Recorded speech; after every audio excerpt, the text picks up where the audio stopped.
Bem-vindos.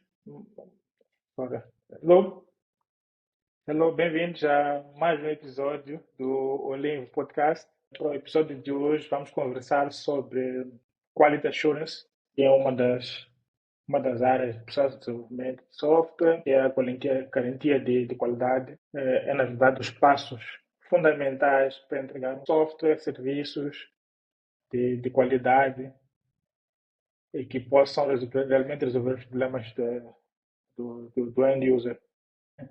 E para conversarmos sobre Quality Assurance, temos aqui um profissional da área, já há algum tempinho na área, que é o Romualdo Dolis, com quem já partilhei os corredores e alguns war rooms. Acho que é de muito avaliar tê-lo aqui, muito obrigado pela presença. Pode falar um pouco de si, os três, antes de entrarmos na nossa conversa. Boa tarde a todos, muito obrigado pelo convite. Aqui é Romualdo, formado em Tecnologias de Informação, já há 7 anos a trabalhar com TI mesmo e aproximadamente 3 anos a trabalhar com Quality Assurance e Test Automation. Temos já uma comunidade mesmo de QA, onde muito em breve já vamos começar a partilhar conteúdos e muitos eventos. Também esperamos com colaborações internacionais a partilhar desse conhecimento. Espero que aqueles que sejam entusiastas da área de QA aproveitem já conectar os nossos canais ou redes sociais. Bom, já tens um membro, eu vou fazer parte. Muito Dessa obrigado. oportunidade. Farei muito gosto em fazer parte e aconselho o pessoal a participar. Indo ao nosso tema de hoje, iniciar e desmistificar aos colegas que acompanham o podcast, o que realmente significa ser um profissional de QI hoje. Há muita coisa a acontecer, muitas profissões e rolos estão a sofrer algumas alterações, alguns ajustes em termos de forma como trabalhar. Quando desenvolvimento, quando trabalho, trabalho como desenvolvedor, vemos realmente que é só o tipo que apanha bugs, que vai atrás de bugs. E acaba vendo aquela rixa com as outras áreas envolvidas no processo de desenvolvimento.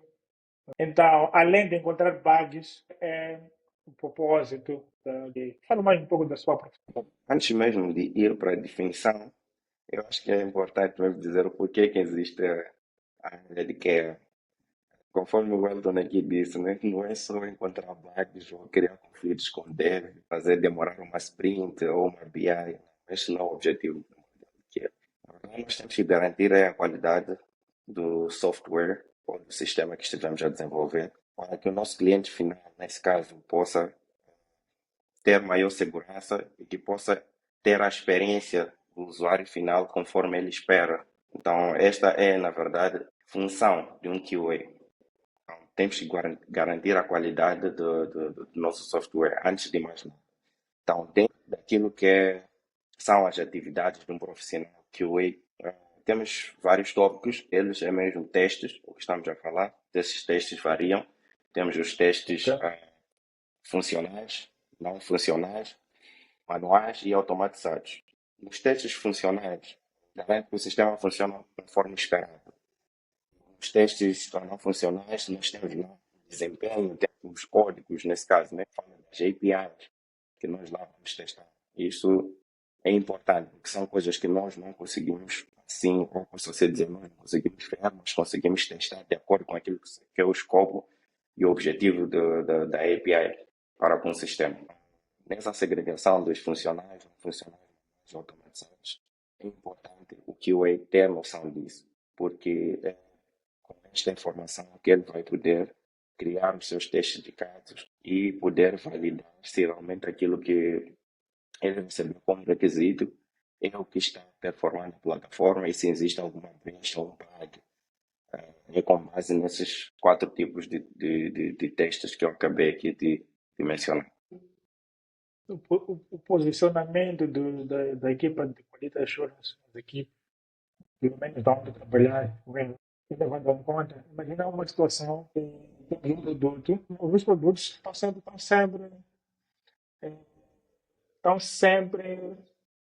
acima do deadline. Esse é o modo de operar, estão sempre acima do deadline. Com Imagina certeza. que temos produtos. E uma coisa que eu percebo, que eu acompanho, é que normalmente a demora ou o atraso desse serviço, da implementação de alguns serviços, não está com os QAs só. Está na parte de desenvolvimento, na parte do business, requisitos. Situações de, por exemplo, o QA tem apenas 10% do tempo previsto para a entrega do projeto. Agredidas que o QA tem opinião para atrasar, para parar a entrega de um produto incompleto, ou se funciona apenas com um caso de uso, já posso entregar. Achas que o que tem hoje?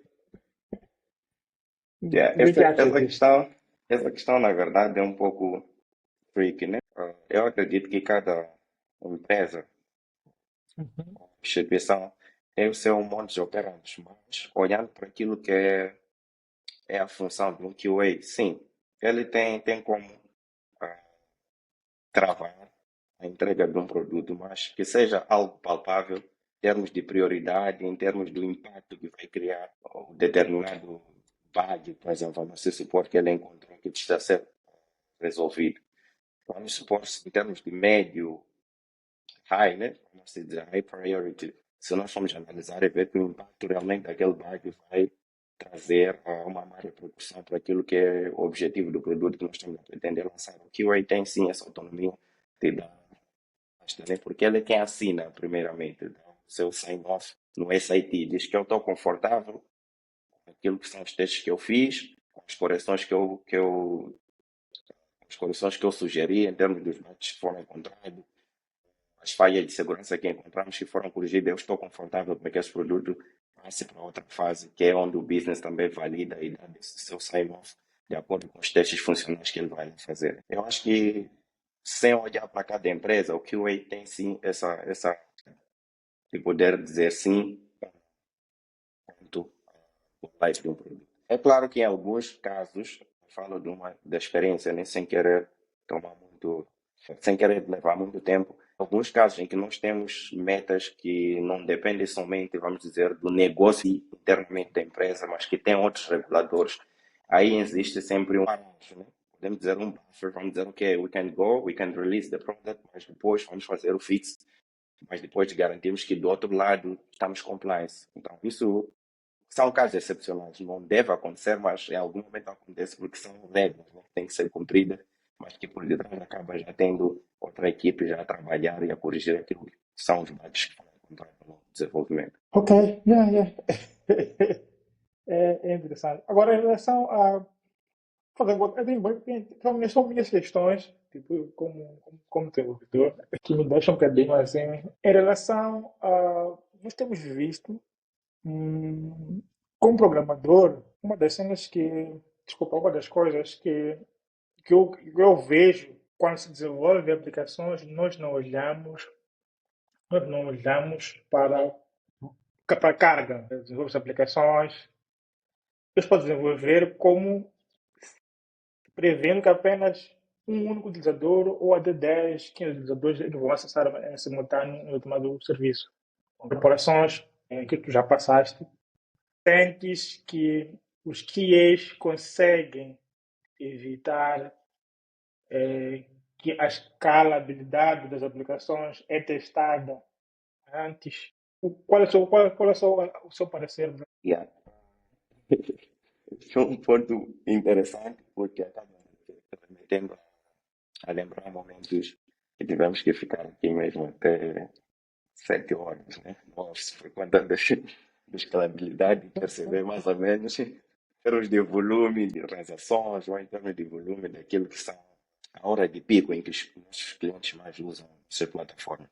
Na verdade, todo QA deve perceber, a priori, que o dev está para fazer, né? Para executar. Mas antes mesmo de chegar ao QA, o dev também é responsável por garantir a qualidade. Por que é que eu digo isso? Existem os testes unitários. E normalmente, para quem é um back-end, ao desenvolver uma API, ele sempre tem que garantir que tenha já lá seus testes unitários. Porque quando for acontecer teste de regressão e ele adiciona uma nova funcionalidade, ele tem que garantir que nada será quebrado.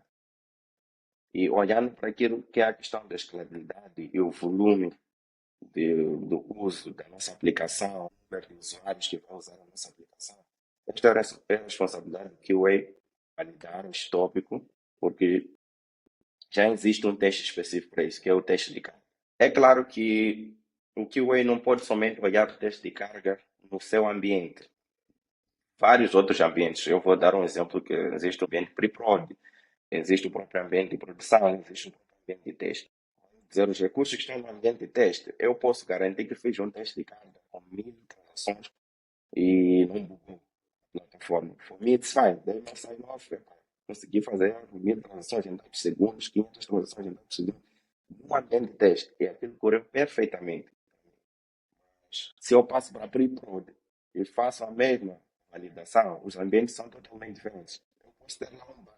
Eu posso descobrir que não são bem 5 transações a cada 10 segundos, não são bem 100% transações a cada 30 segundos. Há um delay. Todas essas validações, até chegando na fase de produção, o QA participa nisso. E ele tem como dar seu avanço.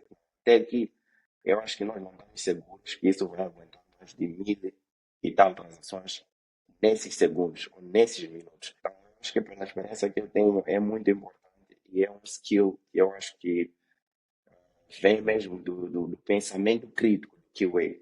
Não muito criativo, mas um pensamento mais crítico do QA, que é olhar para a aplicação e dizer, ok, eu recebi essa aplicação, tenho em mente que não estou a olhar somente para mim, como tester, para o meu colega como desenvolvedor, para um cliente que eu acho que vai usar a aplicação. Eu tenho que já pensar de uma forma exclusiva. Quando eu digo, seja espontâneo. Quando tu queres testar uma aplicação, seja espontâneo. Não olhe somente para aquilo que deram como escopo, mas vai mais além daquilo, para garantir que a aplicação não tenha bugs na frente. Yeah. Então, quando colocaste, eh, e tivemos muitos episódios com o Gabriel, são os testes militares, os testes que são executados para o desenvolvimento. E uma das coisas que os nossos colegas disseram no episódio é que, epá, a maior parte dos programadores não fazem teste militar. Yeah, yeah. Epá, dizem. Não fazem teste militar. Sem especificar aqui as organizações, não importa muito. Os QAs podem recusar, podem colocar estes testes em questão. E que eu vejo, queres entregar, queres assinar que o serviço funciona, queres assinar que uma API, por exemplo, funciona nos teus use cases, mas não tens garantia que a nível de código isso foi testado. Parece-me que estamos a transferir a responsabilidade do programador, que é garantir que os testes unitarios que estejam funcionando, e depois eu garanto que estou a entregar um produto funcional. O que acontece é que eu, como programador, faço uma bomba, ok? E transfiro a minha responsabilidade como programador para o QA assume isso e é menos tempo que eu tive para desenvolver. Como é que tu olhas para os teus colegas, tipo, programadores?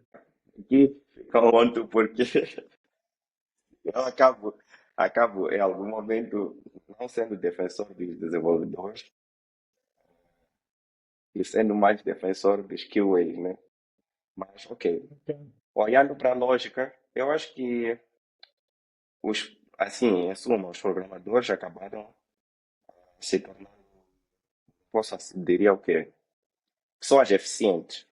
No meio da eficiência, né, eu pretendo entregar um produto, acabam se esquecendo de algo muito crucial que também pouparia tempo, são testes unitários. Eu percebo que com a falta dos testes unitários, começa já a ter este conflito que nós chamamos de guerra de QA e o dev. Porque o QA vai validar conforme muitos devs, né? Mais do que devia. É tipo, não, eu dei a feature para tu validar somente isto, mais isto, mais isto. Mas eu, como QA, sempre tento ir mais deep, vou cavar ainda mais para ver se realmente aquilo que me forneceram para testar, aquela feature que me deram para testar, realmente funciona. Vou dar um exemplo prático. Alguém dá um login form, diz que tem esta Ok? API e tem esta interface. Peço para tu validares para ver se realmente ele funciona. Se eu faço um login, eu não vou olhar somente para o user. Vou dizer assim, texto de caso. Eu vou fazer login com user incorreto, com password incorreto. Eu espero ver a resposta X. Isso já está claro para mim, que eu sei que eu hei de encontrar uma resposta que diz user inválido, password inválido. Yeah. Além disso, eu vou querer testar os caracteres, vou ter que validar se eu coloco um, qualquer coisa estranha. Ele diz que é só string, eu vou colocar boolean, vou fazer coisas totalmente fora de escopo para ver como é que a API reage a determinadas entradas que eu vou fazendo lá. Então, neste momento, eu começo já a afetar aquilo que é, começo já a criar aquilo que eu digo que é o conflito entre o dev e o QA, porque ele na cabeça dele colocou que eu só tenho que validar um login simples, que é só chegar, fazer o input e validar os cenários possíveis que ele já imaginou. Mas se ele também já tiver seus testes juntados, ele vai conseguir ter já essa mentalidade do QA, que a ideia não é só validar o login para ver se conseguir entrar, se o user está bloqueado, se existe restrição do user a fazer login para determinadas páginas, o que ele não pode visualizar, o que ele pode visualizar, quais são as funcionalidades que o user tem se aceder ao menu X. Todas essas coisas aí, essas componentes fazem parte do pensamento crítico e fazem parte daquilo que eu digo que deveria ser evitado logo no início se o próprio dev começar a fazer os testes unidades. E a questão de apontar o dedo, a culpa é do dev, a culpa é do QA. Não. Todo o produto, o ciclo todo envolve o QA, envolve o dev, desde a concepção, no momento que estamos a discutir como é que vai ser projetado, qual é a arquitetura, tudo isso aí envolve o QA, Dev e as outras equipes, a equipe de negócio, os DevOps, todo mundo tem que estar já dentro desse escopo. Quer dizer, esse life cycle todo, até o release do produto, o QA faz parte. Então, acredito que se todos trabalham cientes de que precisamos ter todas essas etapas completas, não vai ter muito dessa guerra, tipo, a culpa é do QA, a culpa é do Dev, porque todos nós estamos a garantir qualidade do produto que nós queremos entregar. Não, já, faz sentido. Outra pergunta, outra cena que vamos conversar. Eu já passei por uma organização e tínhamos QAs que participavam do seu trabalho, fazia parte do ciclo de desenvolvimento. Por exemplo, quando falamos de DevOps, tínhamos QAs que validavam o negócio a nível da pipeline. Ok?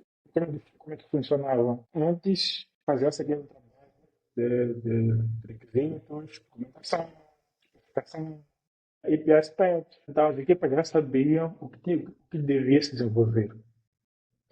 Se tivesse alguma alteração, tinha que se atualizar a documentação e publicar isso para a equipe toda, saber o que realmente vai se desenvolver. E aí o QA já sabia o que tinha que testar, e onde tinha que testar, qual deve ser o output das suas validações. Ok? Então, se pode ver, aí temos QA que não é apenas tipo que só vai nas telas prontas e vai verificar se funciona, se funciona, se não funciona. E ainda tem a oportunidade de automatizar, ok? Yeah. Usando ferramentas com que vocês trabalham, Selenium, companhia. Vamos falar isso um pouco mais devagar. E depois, em outras organizações, fui vendo QAs mais passivos, que lidam mais com interface gráfica, tipo não participa em nada de desenvolvimento, não sabe nada de desenvolver. Tem um QA mais voltado para business, tipo do produto final, ok? Só valida se esse produto entrou aqui, se esse produto não entrou aqui, se esse produto não entrou aqui. O que é que tu achas destes dois grupos de QAs? A role podia ser feito, se o trabalho podia ser feito pela mesma pessoa, se os dois são importantes na mesma equipa. Por que que eu digo isso?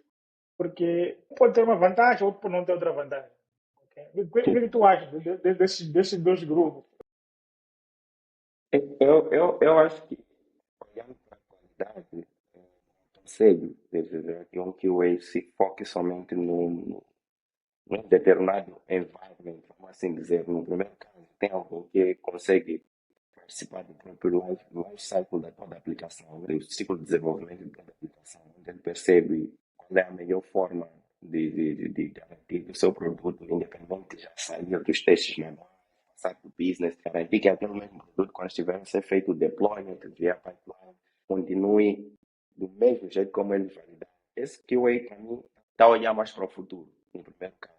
Ele está preparado para qualquer organização onde ele for a trabalhar como QA, como test automation. Ele está pronto mesmo para o business, porque ele participa de toda essa discussão, participa da parte técnica, contribui e, acima de tudo, também automatiza. Esse, para mim, está pronto para qualquer desafio de QA. No segundo caso, eu acredito que é questão de alguém se conformar. Eu, por que eu digo isso? Eu não vou mencionar. Também tive essa experiência que em algum momento me deixou frustrado. Foram 6 meses, né? Eu já, tipo, onde estou atualmente, saí por um tempo, fui para lá. 6 meses, podemos espreitar no teu LinkedIn, uns 6 meses. Eu fico naquela, tipo, ok, eu já estou aqui no sítio com 7, coisas funcionam assim, eu tenho que saber, tenho que validar o código, saber por que aqui deu break, e explicar o dev com A mais B, o porquê que está a desenvolver aquilo. Acredita? Eu fiquei frustrado porque quando eu ia para lá com essas abordagens todas e fazia questões, por que que isso parou, por que que isso funciona assim, diziam para mim que não, isso não é teu trabalho. Teu trabalho somente é validar se funciona ou não funciona. E os teus casos de testes, na verdade, davam-me o caso de teste, eram baseados nas funcionalidades. Eu não tinha que escrever realmente. Aqui, valida isto e diga que está bom. Não há espaço para tu devolver, porque isso aqui está algum problema. Se tiver alguma coisa, que seja depois de rebentar a produção, basicamente assim como funciona. Então, aquilo levou-me a uma certa frustração e tive que marcar um meeting. Quando no meio dessas conversas todas tivemos que criar uma manualidade, né, de como é que nós devemos trabalhar. E melhorou um bocado, porque o pessoal já começou a perceber que não era só acordar, just type your code, não há testes unidades, e quando nós desenvolvemos alguma coisa, há muita confusão, porque tem que passar do business ou tem que fazer o que não. O pessoal já começou a adotar outras medidas, falo do pessoal do dev, e a coisa começou a melhorar. Mas acredito que poderia ter se feito muita coisa, né? Poderia ter se melhorado muito nesse processo, porque só foi um arranjo que se fez para garantir que agora os bancos já não tem que sempre chegar até a fase do ambiente de pre-prod, onde praticamente era meio que produção e descobrir que não está funcionando uma determinada coisa. Yeah. Eu acho que no segundo caso é mesmo questão de conformismo, porque o EI Yeah, yeah. requer pensamento crítico, requer uma mentalidade preventiva, algo tipo, yeah, tá vendo? Tu não podes só viver naquela tipo, pensando somente num cenário positivo. Let it be. Tipo, eu recebi a plataforma, testei, para mim, eu só penso no cenário, nesse cenário negativo de assustar. Não deve te assustar. Na verdade, é nesse cenário negativo que tu vais garantir que aquele produto será entregue com a qualidade desejada. E o feedback sempre será bom. Dizem alguns indianos amigos. Dizem, não espera que o QA seja o cliente final, porque o cliente final, quando traz feedback, é depois de passarem muitos canais. Você já passou para eles, aquele, isso aqui não funciona, não é boa experiência. É claro que nem sempre vamos conseguir travar todos os bugs possíveis, né? Existem defeitos que só descobrimos na plataforma está no live, né? Porque dentro do environment tem várias outras aplicações que interligam-se, então é normal uma delas por algum motivo tem algum bug. Yeah. É normal. Seja pela versão de algo. Eu acho que se eu ouvisse, já foi que alguns meses.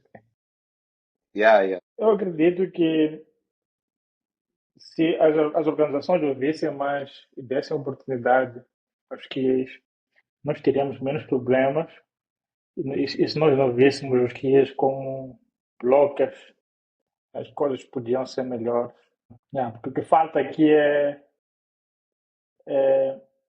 eu coloco o QA em termos de responsabilidades no mesmo nível de arquitetos, porque temos aqui uma visão ampla, tanto de negócio, tanto de infraestrutura, tanto do próprio ciclo de desenvolvimento, para os QAs mais técnicos.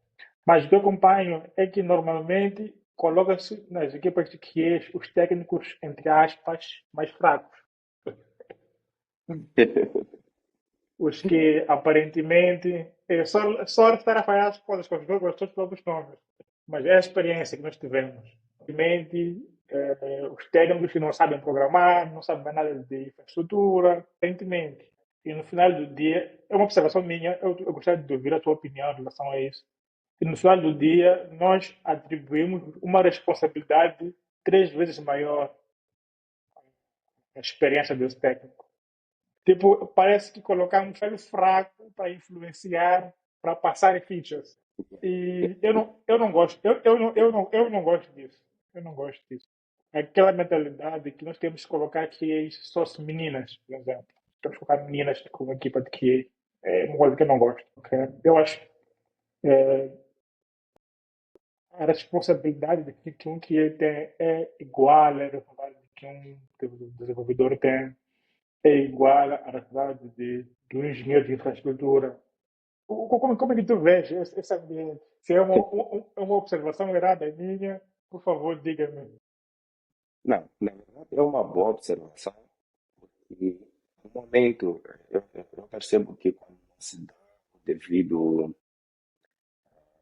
poder que o QA tem de algum momento dizer não a determinadas falhas que nos detectamos com o release do produto, isso acaba enfraquecendo, não só enfraquecendo, acaba tirando aquilo que são as competências que ele tem, né, como um engenheiro de qualidade. E não só. Eu acho que é errado ter que pensar que um QA é somente alguém que não sabe programar ou que nunca teve contato com código, simplesmente já foi na lista de sistema. Yeah, eu acho que é errado, porque, conforme eu disse antes, QA que está preocupado com a sua evolução consegue perceber que existe muito mais por descobrir no mundo do QA. Não sei se chegamos ainda a falar dos testes automatizados. Nos testes automatizados, na verdade, se tu percebes como é que funciona uma determinada plataforma, vou assim usar algo que tenha uma UI, por exemplo, tu, se já programaste alguma vez, tens muita facilidade de pegar o teu test case, que é apenas um teste, interpretar aquilo num bloco de código, num script de código, para fazer aquelas validações que tu achas que são muito repetitivas, que é fazer um login todo momento, fazer change de user. Então, esse todo pensamento não pode ser visto como um profissional de QA fraco, alguém sem knowledge de código, porque são coisas que garantem que tu vais fazer o seu trabalho com maior eficiência e também vais garantir que não vais Certo. levar muito tempo a fazer testes manuais, não vais garantir que, vamos supor, que alguém fez um commit ou fez bugs de teu environment de QA. Tem certas coisas que tu já podes falar com o DevOps, dizer, "Pá, eu já automatizei para validar se essa API decorrer deploy, então a nível da pipeline, ele tem que validar para saber se esse código aqui não deu break ou não. Então são essas coisas que te garantem que, ok, eu já não tenho que esperar o código estar no meu ambiente, depois daí validar, descobrir que tem bug, devolver. Então eu acho que o pensamento não pode ser tipo alguém que não sabe programar, alguém que não entende basicamente sobre infrastructure, não entende sobre cybersecurity. Yeah, eu acho que esse pensamento é muito. Mas acredito que existem alguns profissionais que têm essa experiência e Exato. acabam se acomodando e ficam confortáveis com isso, que é pá, ok, não trabalho só validar interfaces e ver como é que está. Se deu, ele tem uma mensagem, ele não sabe de onde é que vem aquele erro, quando é que aquele erro surge, porque ele não tem curiosidade de ver como é que está o código, não tem curiosidade de ver aquilo, para entender onde é que começa a falha. Então, eu acho que não é Não é saudável. Tu só testar uma coisa, não saber qual é que surge aquele erro. Essa curiosidade tem que estar sempre contigo. Amanhã, quando te perguntar, ok, eu fiz, vou dar um exemplo de, ok, eu tenho uma plataforma em e-commerce, fiz algo, e a plataforma permite com que eu acredite um valor lá. Eu, ao acreditar o valor na minha conta, eu estou a achar que estou a acreditar na minha conta, mas quando já vou confirmar, o valor foi para a conta de uma outra pessoa. Talvez são falhas que tu percebes que tem uma mensagem de erro, falha, não sei o quê, mas tu não leste aquilo. Ou se leste, só fizeste um print e colocaste como evidência, isso não está funcionando. Mas o que aconteceu depois de ter descoletado aquele alerta? Tu não sabes, tu não tiveste a curiosidade de ler os logs, perceber o que aconteceu, qual é a mensagem que está dando nos logs, quando processam uma determinada transferência lá no e-commerce, a fazer algum pagamento. Então, essas coisas todas aí, eu acredito que não deixa só a curiosidade, o knowledge básico de coding é importante. O knowledge básico de como fazer delete numa base de dados, fazer um numa base de dados é importante. Ok. Não, não, thanks. Temos já para automação, para automação. Já tocamos um bocadinho, mas qual é o papel do Quality Assurance quando se fala de DevOps? Já falamos de DevOps anteriormente, já falamos do back-end, do front-end, de infraestrutura. Onde que os técnicos, onde que os técnicos de Quality Assurance se encaixam no ciclo de DevOps, no CI/CD? Onde que os técnicos de Quality Assurance se encaixam nesse processo todo?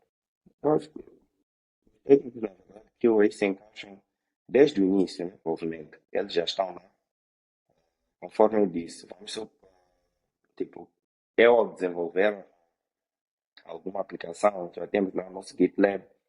Se o dev não fez os seus testes unidades, eu posso já criar, vamos supor que já tem uma API, o QA lá já pode criar uns test cases que diz que eu pretendo validar estas primeiras 15 features. Esses são os meus test cases, conforme as funcionalidades. Então, ele com DevOps consegue garantir que dentro da pipeline já exista uma validação para qualquer change que ocorrer dentro daquela feature. Praticamente, ele está já dentro do processo desde o início, né? Vamos dizer assim, nós temos que estar integrados desde o início do processo de desenvolvimento. A partir do momento que nós começamos a desenvolver, até o momento que nós vamos fazer a entrega da aplicação, ou vamos fazer release, produção. Todo esse fluxo, a nível daquilo que é CI/CD, tipo, nós temos que estar, não temos como deixar escapar isso aí, porque somos a chave, né, primária nessa comunicação entre DevOps e os devs, como é que nós queremos que nossas pipelines estejam funcionando em termos daquilo que são as validações dos testes que nós vamos fazer, antes mesmo de fazer release de determinado. O DevOps, como nós sabemos, ele já faz muitas automações, mas algumas automações farão mais sentido se tiverem um apoio do próprio QA para saber quais são as validações que nós temos que fazer para evitar alguns bugs, né? Que poderão levar mais tempo depois de ter, ou descobrimos depois de tentar fazer um deployment a nível de um determinado ambiente. Então, nós evitamos, validamos, quando os changes foram feitos, uma nova melhoria que foi feita em determinada feature, nós fazemos uma regressão antes mesmo de fazer o deployment. Ou seja, no momento do build, nós conseguimos validar todo o fluxo, né, daquilo que foi desenvolvido. Ok, essa verificação é feita de forma automatizada. Sim, já não é de forma manual, como nós temos que descompactar, correr comando para fazer build, né? Depois descobrimos que faltou uma dependência, ou o change que foi feito impactou a criação de uma das dependências que nós temos. Então, isso tudo já é feito a nível da pipeline. Agora, falando, porque o nosso tempo está fugindo. Falando na governança boa, falando de inteligência artificial, como iniciamos, a inteligência artificial está a mudar a forma como os técnicos trabalham, entregam. Como é que o Quality Assurance está a proveito da inteligência artificial? Coloca-se aqui a possibilidade de se reduzir programadores, de se reduzir, de substituir QAs, então você sabe QAs, uma série de expectativas em relação à inteligência artificial. O que tu achas que a IA está a trazer? Como é que tu vês o cenário de QA, por exemplo, IA? Eu acho que vou olhar para uma das vantagens. Eu, como segurança acredito que os outros também podem vir a concordar com isso. Tem a parte nós levamos muito tempo, que é a concepção dos nossos casos de teste, análise de logs, e alguns testes visuais que acabamos consumindo muito tempo. Então, usando de uma forma correta a nosso favor, nós conseguimos gerar casos de testes com maior facilidade, desde que a gente saiba descrever com exatidão o que nós pretendemos testar, qual é a expectativa. Acho que isso poupa-nos mais tempo e conseguimos ter mais tempo para pensar no que vamos testar exatamente, fazendo com os test cases que foram lá gerados. E falo de análise de logs. É claro que existem muitas outras plataformas que nós podemos fazer análise de logs, se achamos que são logs muito longos. Mas AI específico ajuda muito nesse conceito. Poupa-nos mais tempo, nós conseguimos analisar os logs não diria com 100% de precisão. Se calhar alguma coisa que nos for de forma visual, conseguimos detectar logo através da ajuda dela. Vamos de ameaça por conta de perda de trabalho, não sei o quê. Eu acho que isso aí já é bem discutido a nível mundial. Eu acho que nós não podemos deixar uma inteligência artificial aquilo que é, aquilo que é a nossa inteligência em si, tipo, nossa inteligência humana. Porque em algum momento nós já treinamos a inteligência artificial, nós já passamos a informação e depois o colega, quando for a questionar, vai receber lá como a sua resposta. Então, acho que não deveríamos olhar como uma ameaça, mas sim como uma ferramenta que veio para nos ajudar e a diminuir certas cargas daquilo que nós fazemos no nosso dia a dia. Então, acho que não deveria olhar mais como uma ameaça, mas como algo, né? Aquilo que são as nossas tarefas do nosso dia a dia. Ok. Mas sempre me pergunto eh, aos técnicos como é que fazem para seguir uma determinada área. Você também sempre pedaria aos novos técnicos ou os que desejam transitar para quality assurance. Quais são as recomendações que colocas? Qual é o state que usas? O que é que eles devem focar-se primeiro? Antes de... Ok? Antes do meu conselho, quando for a falar de stack, eu sou apologista de TypeScript e JavaScript. Então, em algum momento, as ferramentas que vou sugerir para os que querem engrenar na área de QA vão ser mesmo baseadas nos stacks. Mas, ok. O conselho que eu daria, que eu acho que é muito importante, não somente para quem quer engrenar na QA, é a questão de curiosidade. Curiosidade em perceber alguns tópicos fazem muito bem, porque é isso que depois vai despertar a paixão por uma determinada. De curiosidade, tipo, existem muitos cursos grátis, alguns pagos, sobre quality assurance, que dão uma introdução desde o básico até o avançado. Eu digo que essa é uma das formas boas e também praticar mesmo. Exercício de prática, de como pensar, como que eu começo com a própria aplicação. Tu olhas para a tua aplicação hoje, não como o próprio desenvolvedor, mas como alguém que vai validar. E começar já a criar cenários de teste, validar uma aplicação end-to-end, tu percebes que aqui realmente faltou alguma coisa. Isso ajuda muito. Outras palavras, já. Além do aprendizado, a prática também conta. E para automação existe vasta gama de frameworks que eu acho que deveria ser a escolha de cada um, de acordo com a linguagem de programação na qual ele se sente mais confortável para começar a praticar isso. Mas de antemão, eu acho que uma das mais usadas, né, que eu acho que muita gente fala agora, é a Robot Framework, Selenium e as demais outras para mais para front-end UIs que eu já usei, a Cypress, a Playwright. Então, essas todas aí ajudam muito. Olha que nem todas essas que eu mencionei só funcionam para interfaces. Também podes validar, podes automatizar testes mesmo de APIs e customizar. Se teres mais skill de coding, podes fazer muita coisa.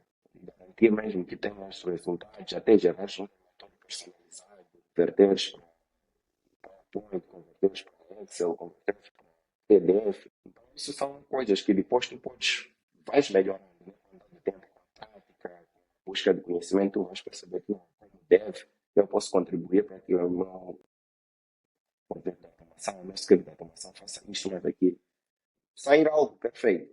Acredito que tem algum momento, alguns depoimentos, conforme eu disse na comunidade, que eu tenho a oportunidade de ouvir a experiência de alguns colegas que trabalharam comigo diretamente na equipe de automação, falar um pouco dessa componente de coding QAs. E vão perceber a importância disso, porque é nesse momento que tu percebes que existem certas tarefas que podem ser automatizadas para facilitar o tempo que nós já veremos levar. Vamos supor, se eu ia levar 8 horas a testar uma determinada plataforma, se eu automatizo, posso levar menos que isso e consigo ter um relatório com mais rapidez e analisar ainda o relatório com todos os logs.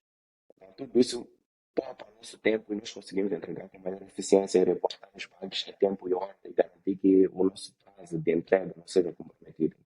Em suma, uma pessoa que dói nunca para de aprender e que a tecnologia sempre muda rápido e quem trabalha com qualidade precisa estar sempre um passo à frente. Eu acho que essa é a dica final que eu gostaria de dar. E das empresas, qual é a recomendação? Não para a tua empresa, para outra empresa no geral. Recomendação. Eu não diria que deveriam ouvir mais o QA, mas diria que deveriam ouvir mais aquilo que são os resultados daquilo que o QA vai testar. Porque é isso que vai garantir que amanhã não tenha que passar por situações onde vamos estar apontando. Essa ficha já passou da mão desse jovem. Hoje estamos aqui a passar por esta situação. Então, acho que deveriam prestar mais atenção naquilo que é o reporte que é dado com o QA para evitar esse cenário. Suma é comunicação. Que seja uma comunicação Então, efetiva, né? Uma comunicação que gera resultado, não uma comunicação que apenas passa e só vamos voltar a ter esse bate-papo quando a coisa já lá em frente rebenta, né? muito obrigado a todos pela conversa, uma conversa rápida e super interessante. Espero poder tê-lo em outras oportunidades, algumas mais práticas, com código Yeah. e desejo sucesso na comunidade. Eu faria parte da comunidade. Se tiver alguém para participar, não hesite. É, Agradeço vamos por isso. procurar alguém para ajudar. Muito E obrigado. muito obrigado a todos por assistir ao podcast até ao final. Não se esqueçam de subscrever no canal do YouTube para apoiar. E voltamos na próxima semana.